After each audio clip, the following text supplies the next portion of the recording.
बिहार में नीतीश कुमार के पीएम उम्मीदवारी पर जेडीयू के राष्ट्रीय अध्यक्ष ललन सिंह ने बड़ा बयान दिया है। ललन सिंह ने कहा कि नीतीश कुमार पीएम पद के दावेदार नहीं हैं, उनकी दावेदारी मीडिया की उपज है। नीतीश कुमार जी कभी प्रधानमंत्री के उम्मीदवार नहीं हैं। ये आप लोगों के दिमाग की उपज है और आप लोग इसको चला रहे हैं, पता नहीं किस एजेंडा के तहत चला रहे हैं। नीतीश कुमार की दावेदारी को लेकर पटना में जेडीयू कार्यालय के बाहर पोस्टर भी आज लगाए गए, जिसमें बिहार के बाद देश में सुशासन लाने की बात कही गई है। कल तेलंगाना के सीएम के चंद्रशेखर राव भी सीएम नीतीश कुमार से मिलने पटना पहुंचे, जहां प्रेस कॉन्फ्रेंस में नीतीश की उम्मीदवारी के सवाल पर उन्होंने बाद में फैसला लेने की बात कही थी। केसीआर के बयान पर बीजेपी ने नीतीश कुमार पर तंज कसा। सुशासन बाबू का चोला और कुशासन बाबू का झोला। अब ये गुनाहों के गठबंधन की गठरी में पाप का पैबंद लगा करके ये गठबंधन की जो शुरुआत हो रही है, तो जब रात है इतनी मतवाली तो सुबह का आलम क्या हो गए। यूपी में प्राइवेट मदरसों के सर्वे के योगी सरकार के आदेश पर सवाल उठाए गए हैं। AIMIM चीफ असदुद्दीन ओवैसी ने सर्वे को मिनी NRC बताते हुए मुसलमानों के टॉर्चर का आरोप लगाया है। ऑर्डर जारी कर दीजिए ना कि अब आप मुसलमान मत रहिए, आप कुरान मत पढ़िए, नमाज मत पढ़िए, ऑर्डर जारी कर दीजिए। वही करना चाह रहे आप। ये सर्वे नहीं है बल्कि एक छोटा NRC है। यूपी के 16,461 मदरसों में से सिर्फ 560 मदरसों को सरकारी अनुदान मिलता है। सर्वे के दायरे में 15,901 मदरसे आएंगे।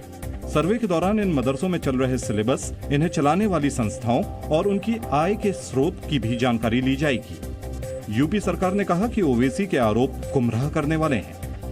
लगातार आप देखिएगा हमारा हर कदम मदरसों को और अच्छा और बेहतर बनाने की दिशा में है, ताकि एक अच्छी क्वालिटी ऑफ एजुकेशन सिस्टम हम मदरसों में लागू कर सके। मदरसों के सर्वे के लिए 10 सितंबर से जिलेवार टीमें बनाई जाएंगी और इनकी रिपोर्ट 25 अक्टूबर तक राज्य सरकार को सौंपी जानी है। दिल्ली में बीजेपी विधायकों ने आज सीएम अरविंद केजरीवाल के घर के बाहर प्रदर्शन किया। बीजेपी विधायकों का आरोप है कि दिल्ली सरकार विधानसभा में शराब नीति पर चर्चा से भाग गई और जब विपक्ष ने चर्चा की मांग की तो मार्शल की मदद से उन्हें बाहर कर दिया गया। अरविंद केजरीवाल चोरी करते हुए नहीं पकड़े गए, बल्कि अरविंद केजरीवाल और उसके मंत्री डकैती डालते हुए पकड़े गए हैं। सैकड़ों करोड़ रुपए का घोटाला हुआ है। डिप्टी चीफ मिनिस्टर सीधे सीधे उसमें इन्वॉल्व है। अरविंद केजरीवाल ने आज विधानसभा में विश्वास मत भी पेश किया। विपक्षी विधायकों के सदन में नहीं होने के कारण विश्वास प्रस्ताव के विरोध में एक भी वोट नहीं पड़ा। केजरीवाल सरकार के समर्थन में 58 विधायकों ने मतदान किया। कट्टर ईमानदार पार्टी जनता के टैक्स के पैसे को स्कूल और अस्पताल बनाती है। कट्टर ईमानदार पार्टी उससे स्कूल बनाती है, अस्पताल बनाती है। और कट्टर बेईमान पार्टी जनता से टैक्स लेके और अपने दोस्तों के कर्जे माफ करती है, उनसे MLA खरीदती है। दिल्ली में कानून व्यवस्था को लेकर आम आदमी पार्टी के विधायकों ने आज उपराज्यपाल विनय कुमार सक्सेना के दफ्तर के बाहर विरोध प्रदर्शन किया। आम आदमी पार्टी के विधायकों ने संगम विहार इलाके में एक लड़की को गोली मारे जाने की घटना को लेकर सवाल उठाए और LG ऑफिस का घेराव किया। पुलिस ने कई विधायकों को हिरासत में भी लिया। वहीं उपराज्यपाल VK सक्सेना ने मुख्यमंत्री अरविंद केजरीवाल पर मुद्दे से भटकाने वाले तरीके अपनाने और झूठे इल्जाम लगाने का आरोप लगाया। मैंने सुशासन, भ्रष्टाचार के प्रति जीरो टॉलरेंस और दिल्ली के लोगों के लिए बेहतर सेवाओं का आह्वान किया, लेकिन दुर्भाग्य से मुख्यमंत्री अरविंद केजरीवाल ने हताशा में भटकाव की रणनीति और झूठे आरोपों का सहारा लिया है। इससे पहले LG ने भ्रष्टाचार का आरोप लगाने पर आम आदमी पार्टी के 4 विधायकों के खिलाफ कानूनी कार्रवाई करने का फैसला लिया। बीजेपी ने उनके इस फैसले को सही ठहराया है। आम आदमी पार्टी का बहुत पुराना इतिहास रहा है कि वो झूठ बोलते हैं और माफी मांग लेते हैं, और आज वही ड्रामा, झूठ बोलने का नाटक प्रपंच आम आदमी पार्टी के नेता कर रहे हैं। राष्ट्रीय जांच एजेंसी यानी NIA ने अंडरवर्ल्ड डॉन और ग्लोबल टेररिस्ट दाऊद इब्राहिम और उसकी D कंपनी से जुड़े लोगों पर इनाम घोषित किया। इसके बारे में जानकारी देने वालों को लाखों का इनाम दिया जाएगा। भगोड़े दाऊद इब्राहिम पर 25 लाख, छोटा शकील पर 20 लाख, जबकि दाऊद के भाई अनीस इब्राहिम, जावेद चिकना और टाइगर मेमन पर 15-15 लाख के इनाम की घोषणा की गई है। NIA ने दाऊद के गुर्गों की नई तस्वीरें भी जारी की हैं। जो लोग हैं ये अर्ली 90s में देश छोड़ के चले गए थे। जाहिर सी बात है कि उनके फिजिकल फीचर्स चेंज हो जाएंगे, फेशियल फीचर्स चेंज हो जाएंगे, बाल किसी के कम हो गए, किसी के बढ़ गए। तो आप इसमें देखेंगे टाइगर मेमन ने दाढ़ी बढ़ा ली, काफी लंबी चौड़ी दाढ़ी रख ली उसने।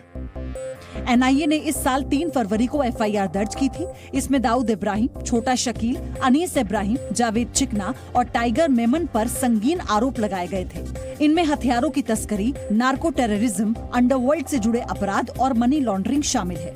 एनआईए ने दाऊद और उसके साथियों पर आतंकवादी संगठनों से जुड़े होने का भी आरोप लगाया है। इसी सिलसिले में एनआईए ने डी कंपनी के इन कुख्यात चेहरों पर इनाम घोषित किया है। प्रधानमंत्री नरेंद्र मोदी आज केरल पहुंचे। पीएम केरल के 2 दिन के दौरे पर हैं।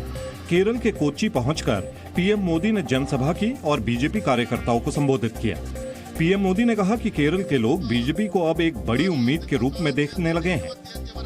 केरला के लोग ये समझने लगे हैं कि भाजपा बदलाव लाने, देश और राज्य का विकास करने के लिए ईमानदारी से प्रयास करती है। इसके बाद पीएम मोदी कोच्चि में आदि शंकराचार्य की जन्मस्थली श्रृंगेरी मठ पहुंचे।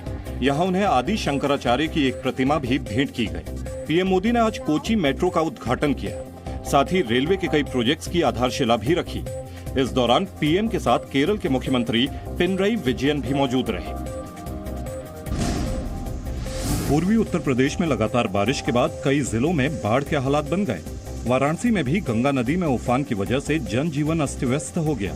हालांकि गंगा नदी का जलस्तर अब खतरे के निशान से नीचे आ चुका है, लेकिन घाट के आसपास के इलाकों में पानी अब भी भरा हुआ है। घाट पर बने मंदिर पानी में आधे डूबे हुए हैं। निचले इलाकों में बने घरों में अब भी पानी भरा है। घाट डूबे हैं तो वहीं कई रिहायशी इलाके ऐसे हैं जहां सड़कों पर पानी भरा है और इन हालातों की वजह से सबसे ज्यादा परेशानी रोज कमाकर खाने वालों को हो रही है।